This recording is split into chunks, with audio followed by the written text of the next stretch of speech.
A United States senator tells the Secretary of Homeland Security, to her face, that she should be impeached if she won't resign. This is that hearing.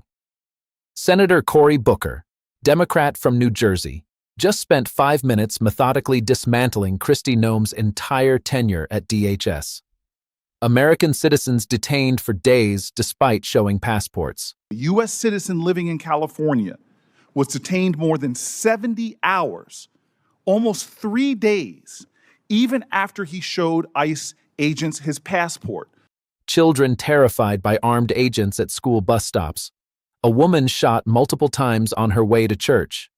An American citizen going to church, not just to worship, but to donate clothing. Your officers shot her multiple times. A warehouse bought for $129 million that was assessed at $62 million. Over 150 court orders violated in just 2 months. Local Republican officials begging for meetings that never happened. And through it all, Noem's response? I don't know. I can't give you an accurate number. I can't give you an accurate number because we've literally detained and arrested many for those obstruction of law enforcement operations, and also public others records, that had probable let me tell you what. We don't do that. Booker isn't buying it. And by the time he's done, he's not just asking questions anymore. He's demanding accountability. Let's watch. I'll break it down. Now it's Senator Booker's turn. Thank you, Mr. Chairman. Secretary Noem, you're in charge of your agency. The buck stops with you, correct? I'm in charge of my agency, what? The buck stops with you, Yes, correct? correct. And you had to swear an oath to the Constitution before you took this job, right? Correct. So one of the most sacrosanct ideals of our nation, enshrined in our Constitution, is freedom, is liberty. Mm-hmm. It is an idea that the government has a very high standard should they take away liberty and freedom from an American citizen. How many U.S. citizens has DHS detained as of last October? Senator, if you're talking about detained and arrested, is that those that have been violating and obstructing our law enforcement operations? Is that what you're referencing? Because it could be hundreds and hundreds. We have faced violent riots across the country, you are specifically in Portland and in the only Minneapolis. people you've detained are committing crimes, but you and I both know No, that's I not haven't true. said that. I didn't so say then that. how I asked many which ones you people were referencing. have you detained? I can't give you an accurate number because we've literally detained and arrested many for those obstruction of law enforcement operations, and also public others records, that had probable let me tell you cause. what my staff researched. And then released May once I yes. continue? Public records are showing that over 170 incidents of your agency unlawfully taking away the liberties and freedoms of American citizens. This includes 20 children, 20 American kids that your agency detained. How long can your agency detain an American citizen? We don't detain children and separate them from their parents. Those parents have chosen You're telling me to under keep their oath child right now. with Hold on. them. I just want to be clear. You're telling me under oath right now that your agency has not detained American children. Those parents have chosen to keep their children with them. We don't separate families like the Biden hold on. administration Let me did. continue. We keep them together, and parents have the option on if they want their child with them or not with them. How long do detentions last when you detain an American citizen? How long do they last? We don't detain American citizens, and if there's probable cause. Let me give you, because you are not speaking truthfully under oath. Isaias Pena Salcedo, a U.S. citizen living in California, was detained more than 70 hours, almost 3 days, even after he showed ICE agents his passport. My colleague, Senator Blumenthal, gave you example after example. He brought people here who had something else we Americans consider sacrosanct, our home, our property. Your masked agents jumping out of unmarked cars have broken into, considerable property damage occurring, into American citizens' homes. Case after case of this, and you sit here before me and claim the buck stops with you, but you don't even know the names of these individuals. I ran New Jersey's largest municipal police department. When my officers engaged in misconduct, you can be damn well sure I knew about it and I investigated it. And yet you have situations where your officers are violating the sanctity of people's homes, arresting and detaining them and holding their children. And you're acting as if you don't know about it and saying that under oath. Miramar Martinez, who is here right now, on her way to church, an American citizen going to church, not just to worship, but to donate clothing. Your officers shot her multiple times. The case was thrown out of court, and you represent here that you don't know about it. In New Jersey, are you aware of your officers' activities in places like schools? Are you aware of your officers' activities at our public schools? Sir, we don't go into schools and do targeted law enforcement operations. We do targeted law enforcement operations like other agencies So you're and law telling me that enforcement ICE officers entered the grounds of a high school in Minneapolis? That's a fact. Elementary school children in New Jersey are terrified of your agents. When they came upon a school bus stop, they fled. Another school, a higher education, Columbia University, your agents reportedly lied to students, told them they were searching for a missing person to gain access to private spaces, to non-public areas of campus. Secretary Noem, these are kids. They're terrified in our communities. How do you think that affects them when children in my state go running, fleeing, and often you all pursue children, throwing them to the ground, getting on their backs, putting them in handcuffs? I want to talk to you about this incredible empire of for-profit companies that are profiting at rates we've never seen, and the way you're using money. Let's drill down on the warehouses that DHS has been buying over the last several months, totaling hundreds of millions of dollars. Are you familiar with the acquisition of a warehouse DHS recently bought in Roxbury Township, New Jersey? Yes. You are familiar with that? Mm-hmm. I'm Do you familiar know that how it's... much you spent for it? No, sir, I do not. $129.3 million.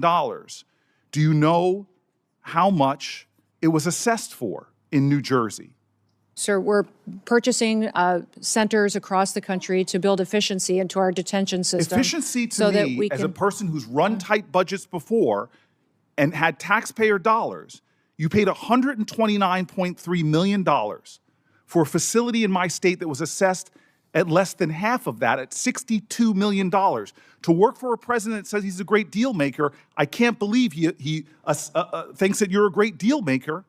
But what's worse than that is that the Roxbury Township Council, comprised entirely of Republicans, voted unanimously early this year to oppose that facility. My office tried to facilitate a meeting between DHS and local officials so that ICE could hear their concerns, yet DHS did not even respond. That is unacceptable, that you all would enter a town, you wouldn't even follow environmental reviews or have conversations with local officials about the resources, from emergency resources to fire resources and more, that you're going to pull down. You didn't even have a conversation. Secretary Noem, do you comply with court orders? Yes, we do comply Your with agency court complies orders. with court orders. Yes, we comply with federal court You were orders. saying under oath that you do, and yet we know in January the chief judge, Republican appointed for the Federal District of Minnesota, found that ICE had violated nearly 100 court orders since January 1st alone. In my state of New Jersey, last month, the chief of staff to Deputy Attorney General admitted in my state that in the New Jersey District Court that the government had violated 52 separate court orders, all involving cases where immigrants successfully challenged the legality of their detention. So Is this, this, again, is a constitution that you swore an oath to. And one of the most important ideals is that no one is above the law. You are violating the separation of powers, violating court orders, and routinely violating the civil rights of Americans. This is a reckless and out-of-control agency that you are responsible for. You seem to have no situational awareness whatsoever of some of the most egregious examples of Americans being completely attacked, violated, undermined in accordance with our laws by their own government. And this is what is phenomenal to me, is immigration was your president's number one issue, overwhelmingly popular with the American people. But now it's overwhelmingly unpopular. And it's not because you are deporting dangerous people that everybody here wants out of our country.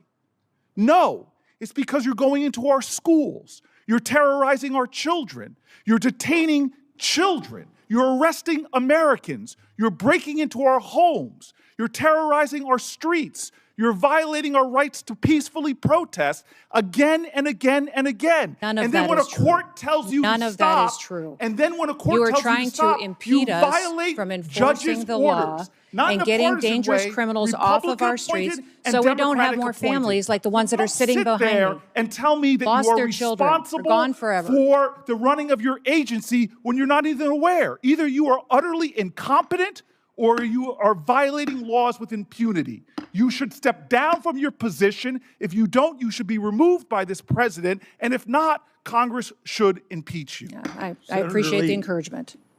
There is a moment in every oversight hearing where you realize whether the witness actually takes their responsibility seriously.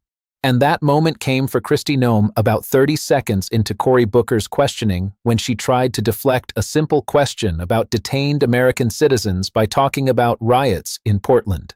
Booker wasn't having it. He came prepared with names, dates, dollar amounts, court orders, and a fundamental understanding of what the Constitution actually requires of the people who swear to uphold it.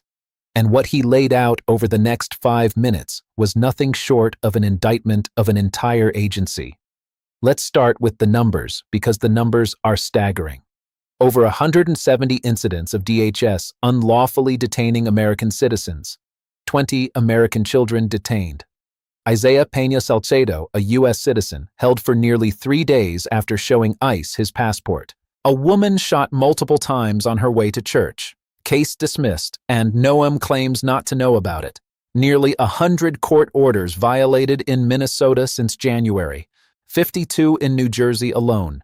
That's not a few bad apples. That's a systemic breakdown. That's an agency that has decided, either officially or through tolerated practice, that the rules don't apply to them, that the Constitution is optional, that court orders are suggestions. And when Booker asks about it, when he gives her chance after chance to acknowledge even one of these cases, to express even a shred of concern or regret or willingness to investigate, what does he get? Deflection. We don't separate families. Parents have options. We don't go into schools. But they did. They entered a high school in Minneapolis. They terrified elementary school children at a bus stop in New Jersey. They lied to students at Columbia to gain access to private areas. These are not disputable facts. These are documented incidents, and Noem's response is essentially, I don't know about that, or that's not our policy, as if saying it enough times makes it true. Then there's the money. $129 million for a warehouse in New Jersey that was assessed at $62 million. More than double the assessed value. Paid by an administration that claims to be full of great dealmakers. Paid for a facility that the entirely Republican town council voted unanimously to oppose. Paid without even responding to requests for meetings with local officials to discuss the impact on emergency services, fire resources, the community. This isn't just bad management. This is contempt. Contempt for taxpayers. Contempt for local communities. Contempt for the basic principle that government should be transparent and accountable to the people it serves. Booker keeps coming back to the Constitution because that's the core of this. The Constitution isn't a suggestion. It's not a guideline. It's the supreme law of the land, and every single person in that room swore an oath to uphold it. Noem swore that oath. She swore to protect the rights of American citizens, to respect the separation of powers, to comply with court orders. And by every measure Booker presents, she has failed. Detaining citizens without probable cause, constitutional violation, breaking into homes without proper procedure, constitutional violation, ignoring court orders, constitutional violation, terrorizing children in schools and at bus stops. Not explicitly in the Constitution, but it should be. It should be in the basic decency section of every training manual. And through it all, Noem sits there, stone-faced, deflecting, offering, "I can't give you an accurate number," and "we don't do that," while the evidence piles up that they absolutely do that, repeatedly, systematically, with no accountability and no apparent concern. Booker, to his credit, doesn't let her off the hook. He uses his own experience running a police department to draw the contrast. When his officers engaged in misconduct, he knew about it. He investigated it. He took responsibility. That's what leadership looks like. That's what accountability looks like.